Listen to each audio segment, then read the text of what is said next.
디자이너 조한수입니다. 육아와 직업 사이에서 갈등하는 건 저만의 문제는 아닐 거예요. 그죠?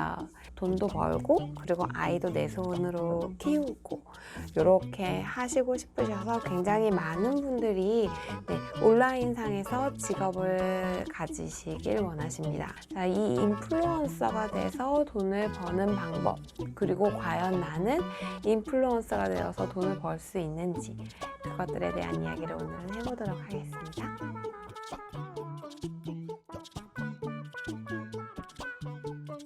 요새 정말 많은 분들이 인스타그램 그리고 블로그 이런 것들을 운영을 하시는 것 같아요. 가장 소소하게는 아이들 사진을 올리는 것부터 시작해서 음식에 대한 것들, 그다음에 미니멀 라이프에 대한 것들, 그 외에 회사 생활을 통해서 얻게 된 많은 어떤 기술이나 이런 것들을 인스타그램, 블로그, 유튜브 같은 플랫폼을 통해서 굉장히 많이 선보이고 계시는 것 같아요. 물론 그렇게 하시는 이유는 돈을 벌기 위함이죠. 아이를 키우면서도 그러면서도 돈을 벌 수 있다라는 부분 때문에 그렇게 많이 하시는데요. 그런데 우리가 도전하는 숫자가 10명이라고 보면 사실 인플루언서? 까지는 아니더라도 그래도 온라인상에서 수익을 내고 이렇게 하시는 어떤 비율은 30%가 채 되지 않는 것 같아요. 왜 이렇게 많은 분들이 도전을 하시는데 그 어떤 조금이라도 수익을 벌어들이거나 이렇게 하는 비율이 30%도 되지 않는, 30%도 많이 잡은 것 같은데 그렇게밖에 되지 않느냐, 그 이유를 먼저 좀 알아보도록 하겠습니다.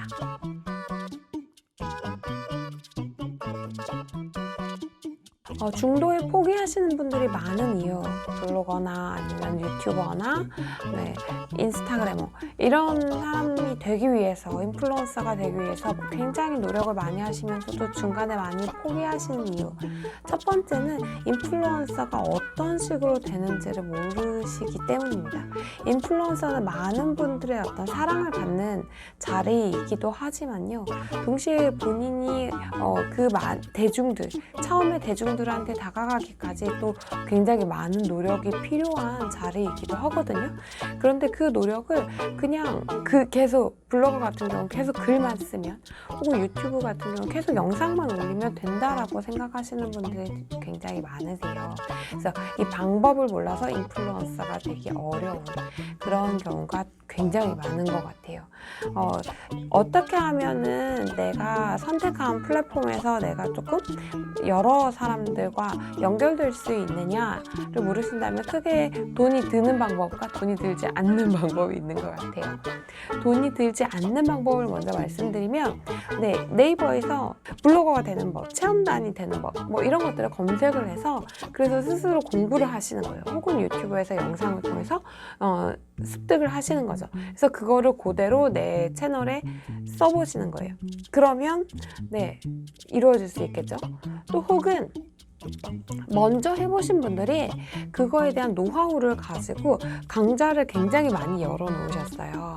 그래서 블로그라든지 아니면 유튜브라든지, 그래서 영상 편집하는 방법, 그다음 블로그에 글을 쓰는 방법, 이런 것들을 굉장히 많이 강좌로 만들어 놓으셨거든요. 근데 이런 강좌들을 통해서 배우는 방법이 있죠. 저는 개인적으로는 후자를 추천드립니다. 왜냐면 그렇게 해서 한번 전체적으로 정리되어 있는 정보를 먼저 습득하시고 그 다음에 스스로 해나가시면서 하시는 것이 훨씬 더 빠르게 본인이 원하시는 목표에 도달하실 수가 있어요. 지치기 전에. 두 번째는 주변에서 엄청 뜯어말려요. 공감되시지 않으세요? 저 같은 경우에는 제가 처음에 책을 쓴다고 했을 때 저희 남편이 제일 많이 반대해요. 제가 유튜브를 한다고 주변에 얘기를 했을 때 가장 많이 들었던 얘기는 유튜브는 개나 소나 합니까? 이런 얘기였고, 또 블로그를 한다고 했더니 또 블로그는 뭐 가지고 쓰니, 검색어 상위 노출은 되니, 이런 이야기들을 하면서 어떻게든 제가 하려고 하는 의지를 꺾어놓더라고요. 여러분들도 아마 처음 인플루언서로서 내가 돈을 벌어보겠다, 내가 정말 선한 영향력을 사회에 끼쳐야지 이렇게 생각하고 딱 호기롭게 들어왔는데 그랬는데 막 주변에서 막 뜯어말려. 그러면 당연히 사람인데 마음이 쪼글쪼글해지죠. 그죠? 하지만 너무 그런데 마음을 쓰실 필요는 없어요. 무언가가 되기 위해서는 처음에는 꼭 그런 말리는 어떤 세력이 있습니다. 가장 가까운 사람들이 가장 심하게 말려요. 그런데 귀 기울여 듣지 않으셔도 됩니다. 네, 내가 이걸 해보겠어 라고 마음 먹었으면 한번 밀고 나가보시는 거예요. 네, 방법만 제대로 된다면 결국에는 이루어지게 되어 있습니다. 세 번째, 중도 포기하시는 분들이 가장 많이 하시는 이제 말씀은 너무 많아요. 예를 들어서 네이버 블로그 너무 많아요. 그 안에서 제가 어떻게 알려질 수 있겠어요.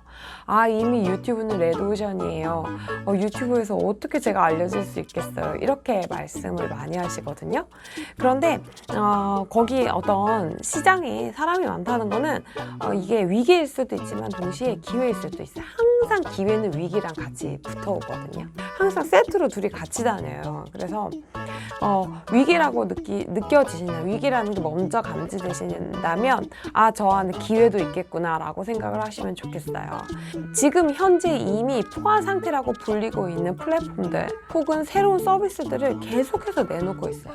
예를 들면 네이버 같은 경우에는 조금 되긴 했지만 모먼트라는 서비스를 선보였죠.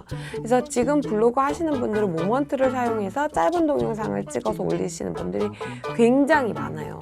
그리고 이렇게 모먼트를 또 기존의 블로그 포스팅보다 모먼트를 넣어서 더 맛깔스럽게 포스팅을 하실 수 있는 분들은 또 이렇게 떡상의 조건이 되는 거죠. 당연히 네이버 입장에서는 새로운 서비스를 선보였을 때 그 새로운 서비스를 잘 활용하는 사람을 조금 더 높은 점수를 줄 수밖에 없는 거죠. 왜냐면 서비스를 키워야 되는 목표를 네이버 입장에선 가지고 있으니까. 그렇기 때문에 무언가 새로운 서비스가 시작되고 새로운 정책이 새롭게 바뀐다거나 이럴 때마다 그 안에서 콘텐츠를 생산하는 콘텐츠 크리에이터들은 새로운 기회를 부여받게 됐다라고 생각을 하시면 됩니다. 이렇게 어떤 한 시장 안에 사람이 많잖아요. 그러면 자연스럽게 파이가 커집니다. 예를 들면 이런 거예요. 지금 빅한 유튜버들 보면은 서로의 채널을 막 이렇게 출연해주고 소개해주고 막 이러잖아요. 이렇게 하는 게 다 같은 이치거든요. 그러니까 나 혼자 하면은 그냥 내가 만들 수 있는 파이 요만큼인데, 근데 내가 이 사람하고도 연대하고 저 사람하고도 연대하면 그럼 그 파이가 합쳐져가지고 거대한 파이가 되는 거예요. 그 거대한 파이를 함께 했던 사람들이 나누어 먹는 거죠. 이렇게 하면은 훨씬 더 유리할 수가 있습니다. 그래서 사람이 많이 모여 있다는 것이 반드시 마이너스 요소만 되는 건 아니에요. 그렇기 때문에 여러분들이 그런 것들을 이유로 중간에 중단할 이유가 없다는 거죠.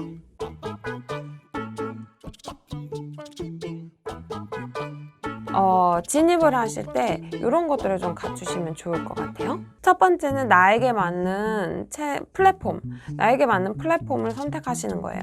내가 유튜브가 맞는지, 인스타그램이 맞는지, 아니면 뭐 페이스북 페이지가 맞는지, 블로그가 맞는지 이거를 선택을 하셔야 돼요. 근데 이거를 선택하실 때 당연히 자신의 성향을 잘 알고 계셔야 됩니다.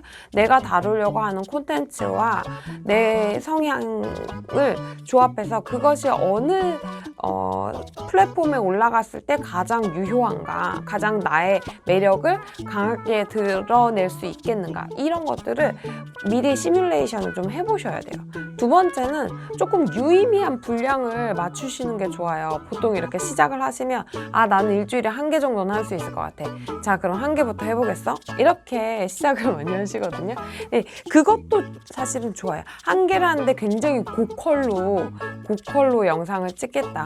혹은 뭐 이틀에 한 번씩 자주 포스팅을 하는데 진짜 고퀄로 포스팅을 하겠다 이러면은 괜찮으세요. 그런데 만약에 그렇지 않다, 그냥 뭐 맛집 투어 같은 거를 그냥 평범하게 한다던가 아니면은 제품 리뷰를 굉장히 평범하게 한다 그러시는데 나는 이틀에 한 번밖에는 포스팅을 못 할 것 같아, 이렇게 하시면 그 채널을 다시 한번 검토해 보셔야 돼요. 마지막으로는 멈추지 말고 끝까지 가셔야 돼요. 중간에 왜 멈추는가에 대한 얘기를 제가 3가지 해드렸죠. 끝까지 가보는 거. 그 끝이 그럼 어디예요? 그러면 저는 보통 우리 왜 옛날 할머니들 보시면 삼신할머니한테 막 100일 기도 드렸잖아요. 그렇게 저는 딱 100이라는 카운트를 좀 중요하게 생각해요. 그래서 유튜브 영상 같은 경우에는 유튜브 영상 100개는 그냥 묻어놓고 찍어보겠다 라든지, 아니면 블로그 포스팅 같은 경우에는 100일 동안 끊임없이 일일 포스팅을 하겠다라든지, 이런 식으로 뭔가 100이라는 숫자를 딱 꽂아놓고 그때까지 쭉 한번 가보시는 거는 한번 해봄직합니다.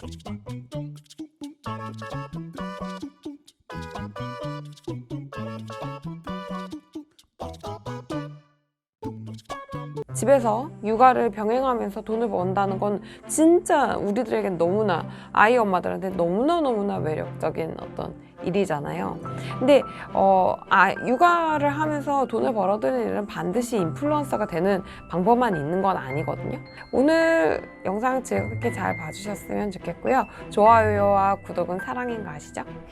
선한 여러분들이 부자가 되는 그날까지 열심히 저도 영상 만들고 글 쓰도록 하겠습니다. 여러분 감사합니다. 안녕.